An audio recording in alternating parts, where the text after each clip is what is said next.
ಸಂತೋಷ ಸಿಗುತ್ತೆ. ಇದು ಸ್ವಲ್ಪ ತಿಂಗಳಾದ್ಮೇಲೆ ಆ ಸಂತೋಷ ಹೋಗಿ ಅಡಿಕ್ಷನ್ಗೆ ಹೋಗ್ತಾನೆ. ಸ್ವಲ್ಪ ದಿನ ಆದ್ಮೇಲೆ ಅಡಿಕ್ಷನ್ ಹೋಗಿ ಅವನು ಅದ್ರ ಮೇಲೆ ಅವಲಂಬಿತನಾಗ್ತಾನೆ. ಅದ ನಂತರ ಲಿವರ್ಗೆ ಡ್ಯಾಮೇಜ್ ಆಗುತ್ತೆ, ಕೊನೆಗೆ ಪ್ಯಾಂಕ್ರೇಸ್ಗೆ ಡ್ಯಾಮೇಜ್ ಆಗುತ್ತೆ.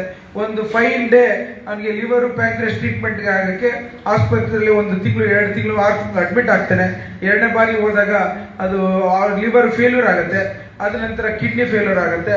ಆಗ ಲಿವರ್ ಟ್ರಾನ್ಸ್ಪ್ಲಾಂಟೇಷನ್ ಬೇಕಾಗುತ್ತೆ. ಹಾಸ್ಪಿಟಲ್ ಅಡ್ಮಿಟ್ ಆಗ್ತಾನೆ. ಅದರಿಂದ GI ಟ್ರ್ಯಾಕ್ಟ್ ಇಂದ ಹಿಡಿದು ಎಲ್ಲ ಆರ್ಗನ್ಸ್ ಅಂಗಾಂಗಗಳು ತೊಂದರೆ ಆದಾಗ ಅವನು ಆ ಆಸ್ಪತ್ರೆಗೆ ಭಾರ ಆಗೋದಲ್ಲದೆ ಸಮಾಜಕ್ಕೆ ಭಾರ ಆಗದಲ್ಲೇ ಮನೆಗೂ ಭಾರ ಹಾಕೊಂಡು ಅವನು ಎಲ್ಲೋ ಒಂದ್ ಕಡೆ ತನ್ನ ಜೀವನದ ನಿಯಂತ್ರಣ ಕಳ್ಕೊಂಡು ಸೂಸೈಡ್ ಮಾಡ್ಕೊಳಕ್ ಹೋಗ್ತಾನೆ.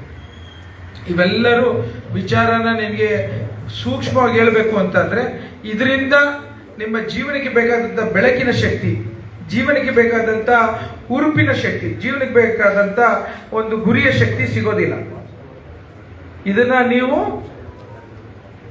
ಎಷ್ಟು ಅವಕಾಶ ಸಿಗುತ್ತೋ ಅದ್ರ ವಿರುದ್ಧ ನೀವು ನಿಮ್ಮ ಮನೆಗಳಲ್ಲಿ, ನಿಮ್ಮ ಸ್ನೇಹಿತರಲ್ಲಿ, ನಿಮ್ಮ ಗ್ರಾಮಗಳಲ್ಲಿ ವಿರುದ್ಧವಾದಂತ ಒಂದು ಪ್ರಕ್ರಿಯೆಯನ್ನು ಶುರು ಮಾಡಿ ಜನರಿಗೆ ಜ್ಞಾನವನ್ನು ಮೂಡಿಸಿ ನಮ್ಮ ಸಮಾಜಕ್ಕೆ, ನಮ್ಮ ಗ್ರಾಮಕ್ಕೆ, ನಮ್ಮ ಶಾಲೆಗಳಲ್ಲಿ, ನಮ್ಮ ಕುಟುಂಬದಲ್ಲಿ ಯಾರೂ ಸಹ ಸಿಗರೇಟ್ ಆಗಲಿ, ಡ್ರಿಂಕ್ಸ್ ಆಗಲಿ ಮತ್ತು ಈ ತರ ರೀತಿಯ ಬೇರೆ ಡ್ರಗ್ ಅಬ್ಯೂಸ್ಗಳನ್ನು ಮಾಡಬಾರದು ಅನ್ನೋ ಒಂದು ದಿಟ್ಟವಾದಂತ ನಿಲುವು ತೆಗೆದುಕೋಬೇಕು ಅನ್ನೋದಕ್ಕೋಸ್ಕರ ಇವತ್ತು ನಾವು ನಿಮ್ಮನ್ನು ಕರೆದಿದ್ದೀವಿ. ನೀವು ಮಾಡ್ತೀರಿ ಅಂತಲ್ಲ, ನೀವು ಮಾಡೋಂಥವ್ರನ್ನು ನಿಲ್ಲಿಸಬೇಕಾದಂತ ಮಾತು ನಿಮ್ಮ ಮನಸ್ಸಲ್ಲಿ ಬರಬೇಕು.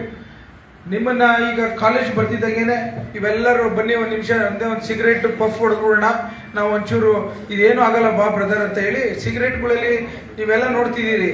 ಅದು ಹೀರೋಯಿಸಮ್ ಸ್ಟೈಲಲ್ಲಿ ಫಿಲ್ಮ್ ಅಲ್ಲಿ ತೋರಿಸ್ತಾರೆ, ಅದು ನೋಡಕ್ ಚಂದ.